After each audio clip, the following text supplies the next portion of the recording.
Alright, so before we can do anything on the guitar, of course, we have to get into tune. So I'm going to explain to you how to get into tune and what to look for when you're buying a tuner. So first of all, let's talk about the right tuner to get and what to kind of look for, just the basics. So there's really two possibilities in my mind. The first one is the most simple, the cheapest, kind of the easiest one, but not the best one. So that is your cell phone.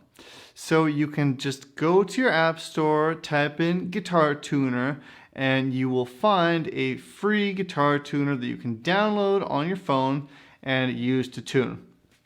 Now that does work well, but it's not as accurate as a clip-on tuner, which is my favorite thing to use. So why do I like the clip-on tuner? Well, there's a couple of reasons. The first one is it's much more accurate. And the second reason is that once I clip it onto my guitar, what it does is it actually senses the vibration directly from the instrument and it tells me what note is being played. The cell phone relies on a microphone. So that means if you're somewhere where there's children running around, or if your husband or wife starts to yell at you because you're not doing your chores, or whatever reason, you will pick up that noise and you won't be able to tune, okay? So with the clip-on tuner, no matter what's going on around you, you will always be able to tune since it's picking up the vibrations, okay? So I highly recommend getting one of these clip-on tuners. This is a Korg clip-on tuner, and I recommend Korg just because it's what I have experience with. So they make good tuners. It always works. I love it. Okay? Okay. So now let's talk about literally getting your guitar into tune. So there's a couple of things that you're going to have to kind of look out for. The first thing is, of course, what notes you are going to be tuning your tuning pegs to.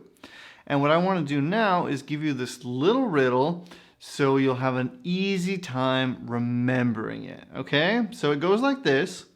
Elephants and donkeys grow big ears.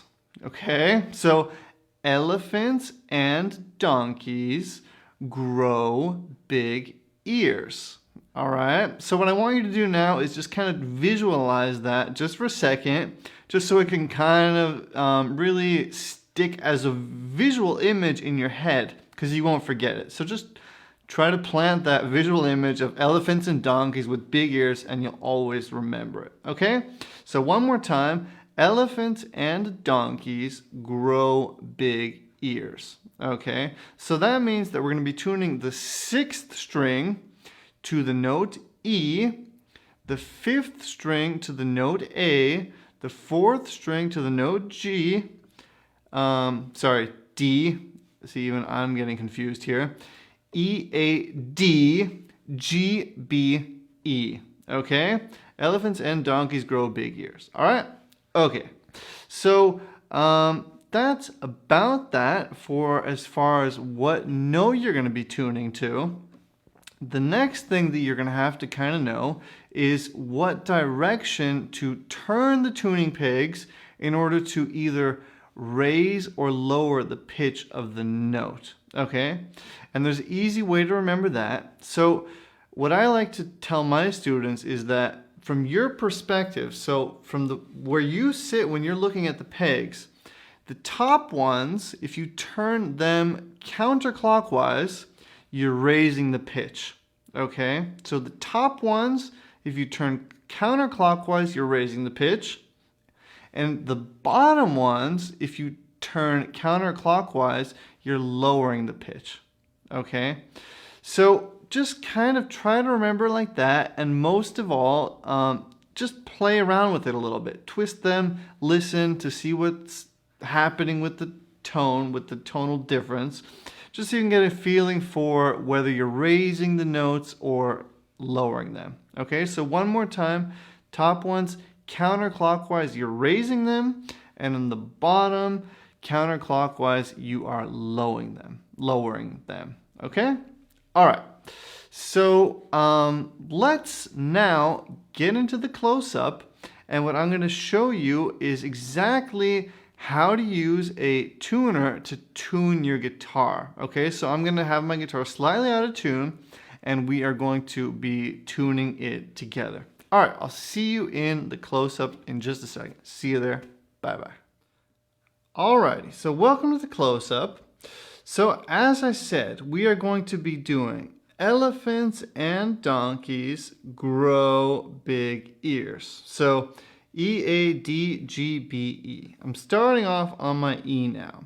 So what I'm going to do is I'm going to play the note, and you can hear I'm letting the note ring. I'm not stopping it from ringing. Okay, so I'm playing the note, letting it ring, and now I can see that it's low. So what I want is for that little arrow there to go up to the middle. Okay, and you can see it's lower than the middle. So that means I'm going to turn counterclockwise while the note's ringing, and slowly. You're not going to do a major turn. You're just going to do a slow turn, just kind of with feeling. Okay, and now you see I went a little bit too high. So I'm going to go down just a little bit. And now you can see it's stopping in the middle. So that is perfect. One other thing that I want to point out here is that now you can see I have the note E. There's nothing in front of the E or behind it. Let me just show you this really quickly. So now you see there's an E with a little B sign after it. And that sign, that little B after the E, means that it's a flattened E. So that means it's lower than the note E. And I don't want that. Okay, so anytime you see the note that you're trying to tune to and a little sign either in front of it or behind it, it's not the note you want. You want the pure one. Okay, so I'm going to go up now. Oh, I turned the wrong one. Go up. Okay, now you see that little note's gone. And now I have a pure E. Okay. Let's do our, okay, now you can see there's a B with that little B there, okay? So, A, B, that means I'm too high, okay? So I need to go from B down to A. So I'm just gonna go down, and now you can see the A appears, and I'm gonna go down a little bit more, and now we are in the middle, okay? Let's do D. You can see the note D is here, but I'm still low, so I'm going to go upwards with it. Okay, G, a little bit low. We're going to go up. And let me just show you what happens if you go over the G. See that little sign now?